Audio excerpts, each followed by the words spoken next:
Em 2012, durante uma maratona na Espanha, Fernandes Anaya surpreendeu o público.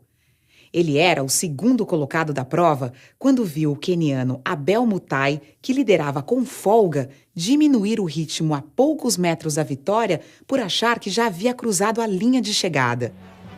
O que fez o espanhol? Ao invés de aproveitar a oportunidade para vencer a corrida, alertou o concorrente e o empurrou até a vitória. Um jornalista veio com o microfone e disse assim: "Por que você fez o que fez?" E o menino espanhol disse: "Fiz o quê?" Ele não compreendeu a pergunta. Ele tem valores de conduta em que essa pergunta não faz sentido. O jornalista insistiu, disse: "Mas por que o senhor fez isso?" Ele disse: "Isso o quê?" Ele não compreendeu, ele não achou que houvesse outra coisa a fazer do que aquilo que ele houvera feito. O jornalista insistiu: "O senhor deixou ele ganhar?" Ele disse: "Eu não deixei ele ganhar, ele ia ganhar." Mas ele falou: "Então, mas ele estava distraído." Ele disse: "Então, se eu ganhasse desse modo, qual seria o mérito da minha vitória?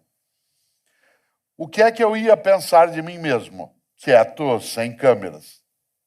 Aliás, ele disse uma coisa mais interessante: se eu subisse no pódio, no lugar de número 1, qual seria a honra da minha vitória?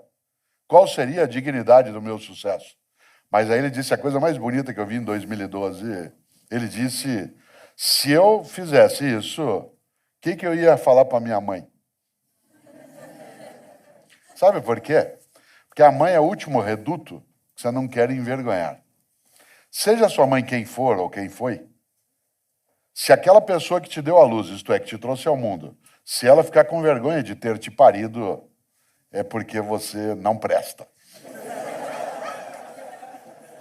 Não presta para quê? Para conviver, para estar junto, para ser gestor público ou privado, para ser professor, para ser marido ou esposa, para ser amigo ou amiga. A mãe é o último reduto.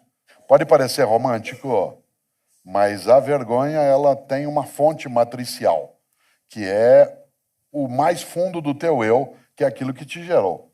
Não quero fazer aqui um tolo elogio à questão da maternidade em si. Eu estou falando de outra coisa. Aquilo que você não quer envergonhar. Immanuel Kant, grande filósofo alemão do século XVIII, tem uma frase que é estupenda. Ele dizia, e esse é um princípio que vale para qualquer lugar, ele dizia: tudo que não puder contar como fez, não faça. Tudo que não puder contar como fez, não faça. Porque se há razões para não contar, essas são as razões para não fazer. Claro que ele não está falando contra sigilo e privacidade. Ele está dizendo, tudo que não puder contar como fez.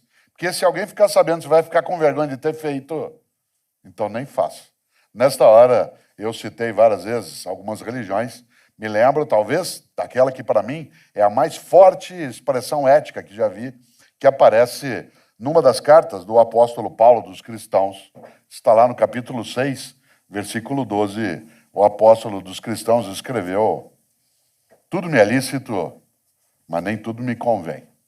Isto é, eu posso fazer qualquer coisa, porque eu sou livre, mas eu não devo fazer qualquer coisa. O que eu não devo fazer? O que torna imunda a minha história, o que mancha a minha trajetória, o que agride a minha comunidade, o que envergonha a mim mesmo, o que entristece minha mãe.